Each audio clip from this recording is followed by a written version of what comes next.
What's going on YouTube? In this video, we're going to be talking about the types of cars that you can purchase to list on Turo, whether it be cash cars, financing, leasing, and a few other options that could potentially save you money. Now, on to the intro.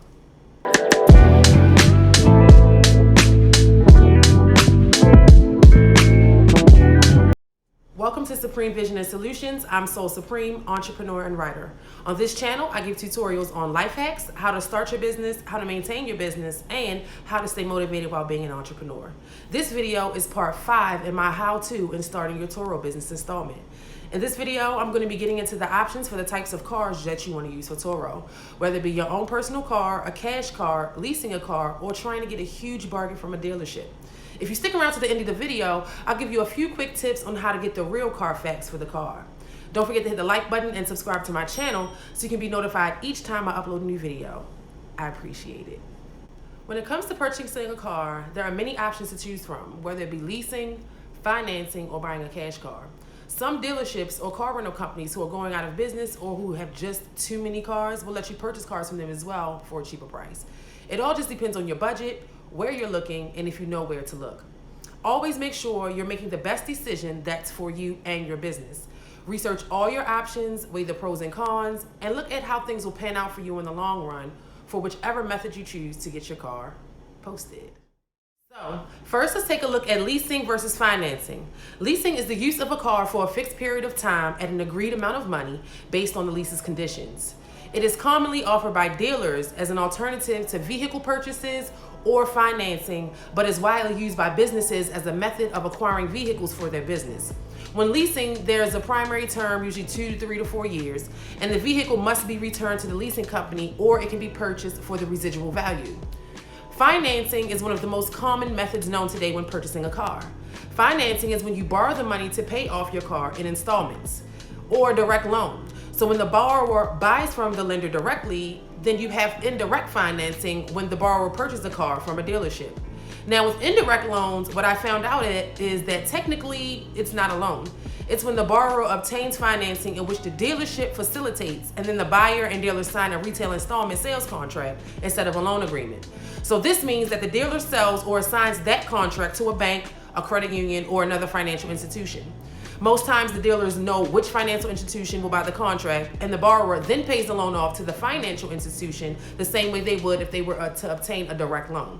Sometimes with the indirect loan through a dealership, they get to set the interest rate or the buyer rate, and they also have the option to mark up the price. The marked up price is also known as the contract rate. So if you choose to purchase a car through financing, read through your paperwork as you should with anything that you're adding your John Hancock.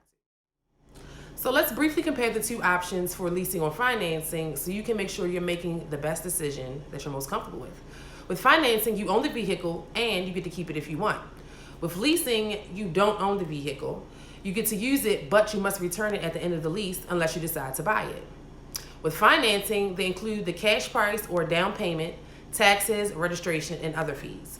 With leasing, they can include the first month's payment, a refundable security deposit, an acquisition fee, a down payment, taxes, registration, and other fees.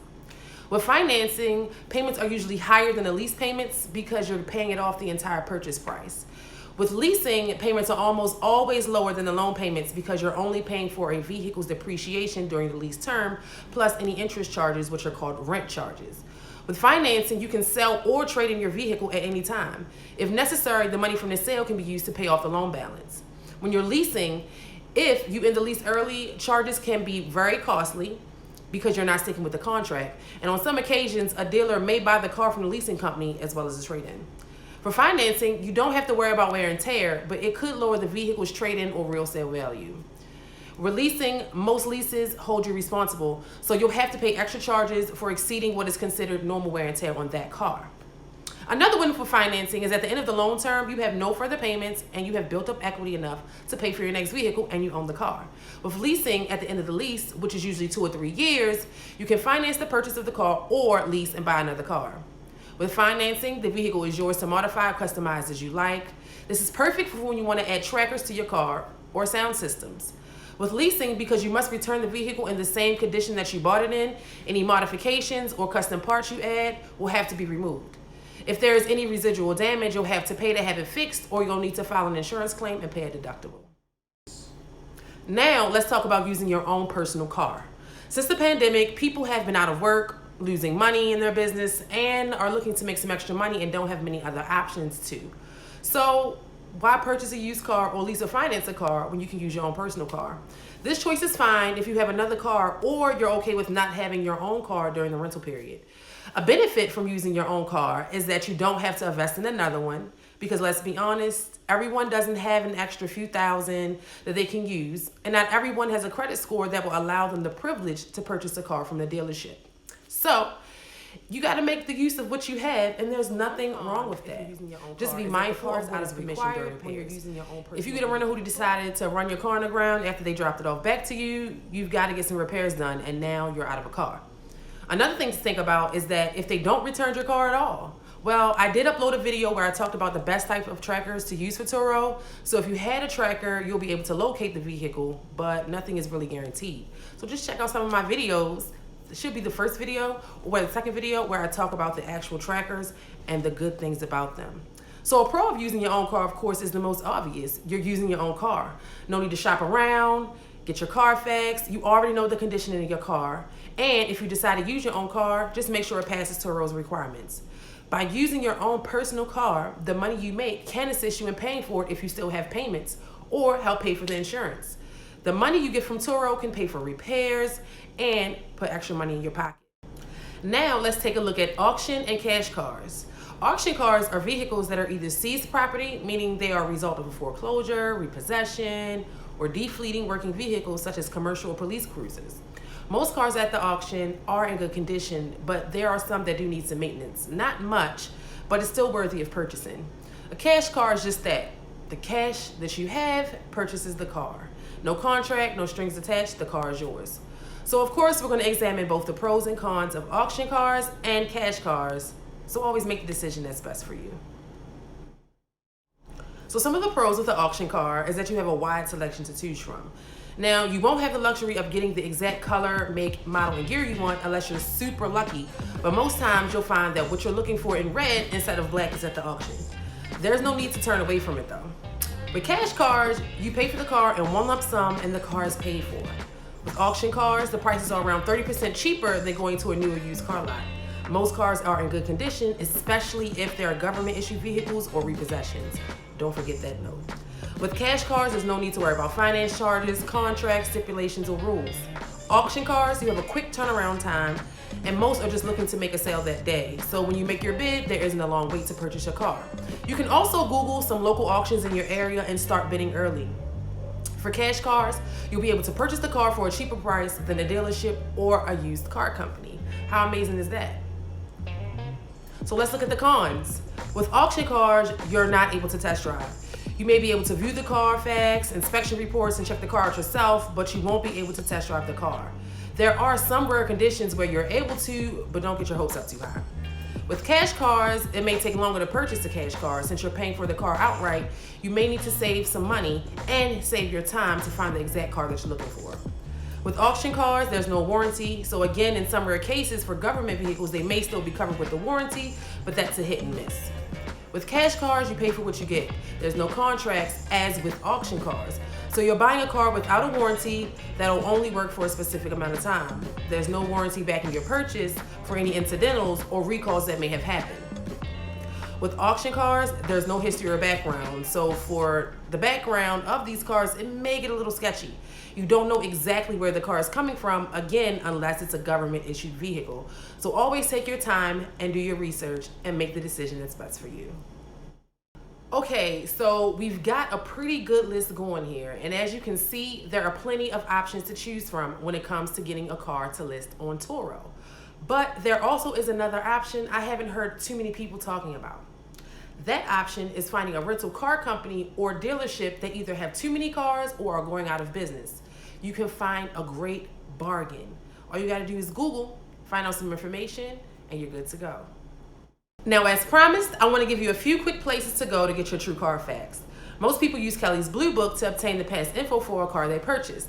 Then you buy the car, only to later on find out that this has been through more issues than Kelly decided to tell you about. So, you've gotta know exactly where else you can look. Kelley Blue Book does hold value when you're trying to find out some information on a car, but there also are a few other options you can look into to get the true history of a car before you purchase it. So let's briefly go over Kelley's Blue Book. So Kelley Blue Book is like the Bible of cars, right? You can get various value levels of the car, suggested retail value, and if there was any physical damages done to the car. Another good resource that most people overlook is the Black Book. The Black Book is what dealers use to refer to when trying to figure out how much a used vehicle or trade-in value is worth. Black Book offers various paid subscription options. The main subscription that dealers use includes trade-in values, information on cars, and light trucks. These vehicle appraisals help dealers calculate vehicle leases and used car and truck prices. For wholesale values based on condition, extra clean, average, and rough, history adjusted evaluations with a more precise way to appraise vehicles, and you get to instantly understand the impact of a vehicle's history report. They also have for retail values, cleaning average, trade-in values, finance advanced value, and value adjustments for mileage and optional equipment. They also have value adjustments for your region or your state. Access auction sales data from over 162 auctions and over 32,000 used vehicle values for model years 1981 to current. You get to pull up 1,000 valuations per month.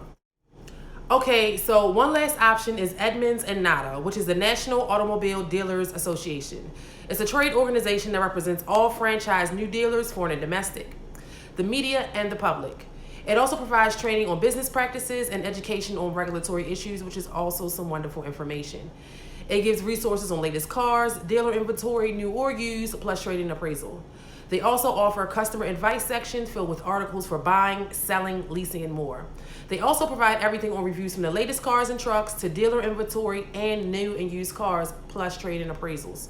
They also have extensive customer advance sections and buying guides for many of the popular body styles such as SUV buying, best trucks, and the cheapest new cars. The vehicle pricing information they provide comes from dealer transaction data and is carefully examined by their statisticians. They evaluate what cars are on the market and update the Edmunds pricing guides to be as accurate as possible. If you need to know the value of your car, you can simply enter your car's details and condition level in the Edmunds appraisal tool, and you'll have a detailed value in no time. It's a similar process for selling your car on Edmunds. You just enter your VIN number or your license plate and vehicle condition, and you'll get an instant offer that you can redeem at participating dealers within 7 days. If you're in the market for a new car or in the process of selling a car, Edmunds can be a very valuable resource. Don't forget you heard it from me first. Hopefully this video gave you some insight on the different types of cars you can use and purchase for your Turo business. You have more than one option, and each option has its pros and cons. Remember to always do your research and make the decision that works best for you and your business. Keep in mind that you're looking to turn a profit and that when running any business, that's the ultimate goal. Nothing that's rushed or is fast is worth the investment in the long run. So take your time, pick cars you can afford, and gradually start your Turo business. It will pay off in the long run if you're patient with yourself first, trust the process, and always make decisions that are best for your business. I appreciate you for sticking it out with me all this time, and I'll see you in the next video.